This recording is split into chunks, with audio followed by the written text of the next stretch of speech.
Assalamualaikum warahmatullahi wabarakatuh. Halo teman-teman semua, kembali lagi di video pembelajaran saya. Di video kali ini saya akan membahas tentang gangguan perkembangan menulis reseptif dan ekspresif.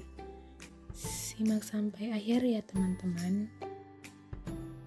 Dalam gangguan perkembangan menulis kita akan membahas 4 materi. Yang pertama, gangguan perkembangan menulis. Yang kedua, tanda-tanda gangguan perkembangan menulis. Yang ketiga, faktor yang mempengaruhi gangguan perkembangan menulis. Dan yang keempat, terapi dalam gangguan perkembangan menulis. 1. Gangguan perkembangan menulis.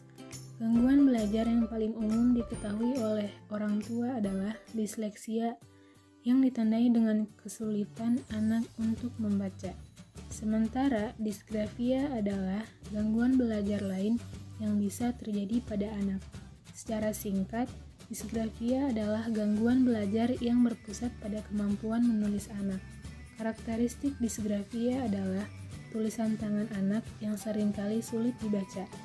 Anak yang mengalami disgrafia juga terkadang menggunakan kata-kata yang salah dalam berkomunikasi.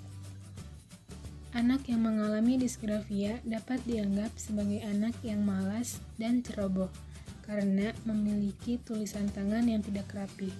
Hal ini dapat menurunkan keberhargaan diri atau self-esteem dan kepercayaan diri anak. Anak bisa merasa cemas dan memiliki sikap yang buruk saat di sekolah. Sekilas, disgrafia terlihat sama dengan disleksia, karena terkadang penderita disleksia juga mengalami gangguan pada penulisan dan pengerjaan. Bahkan terkadang, anak bisa saja mengalami disleksia dan disgrafia secara bersamaan. Oleh karenanya, dibutuhkan pemeriksaan yang jelas untuk mengetahui gangguan belajar yang dialami oleh anak. 2. Tanda-tanda gangguan perkembangan menulis. Tanda-tanda gangguan perkembangan menulis terbagi menjadi 6 gangguan. Yang pertama, gangguan visual spasial. Kesulitan mengenali bentuk dan spasi antar huruf. Kesulitan mengelompokkan huruf dari kiri ke kanan. Kesulitan menulis dalam garis dan batas. Kesulitan membaca peta, gambar, atau menggambar ulang bentuk. Sangat lamban dalam menulis ulang. Yang kedua, gangguan motorik halus. Kesulitan memegang pensil dengan benar, menjiplak, memotong makanan, mengikat tali sepatu, bermain puzzle, dan mengetik. Tidak bisa menggunakan gunting. Tidak bisa mewarnai di dalam garis dengan rapi. Saat menulis, anak memegang pergelangan tangan, tubuh, atau kertas dengan posisi yang aneh. Yang ketiga, gangguan pengolahan bahasa. Kesulitan menuangkan ide dalam kertas dengan cepat, kesulitan memahami peraturan permainan, kesulitan mengikuti arahan. Yang keempat, gangguan mengeja dan menulis. Kesulitan memahami peraturan mengeja, kesulitan mengetahui ada kata yang salah eja, bisa menyebutkan ejaan dengan benar, namun saat ditulis salah. Sering salah mengeja kata, tidak bisa mengenali mana kata yang ejaannya benar. Sulit membedakan huruf besar dan huruf kecil. Sulit membedakan huruf dan tanda baca. Kesulitan membaca tulisannya sendiri, menghindari kegiatan tulis-menulis. Mudah lelah atau kram saat menulis. Sering sekali menghapus tulisannya. Yang kelima, gangguan tata bahasa. Tidak tahu cara pakai tanda baca. Terlalu sering menggunakan koma dan bingung menggunakan kata kerja. Tidak memulai kalimat dengan huruf besar. Tidak menulis dengan kalimat lengkap.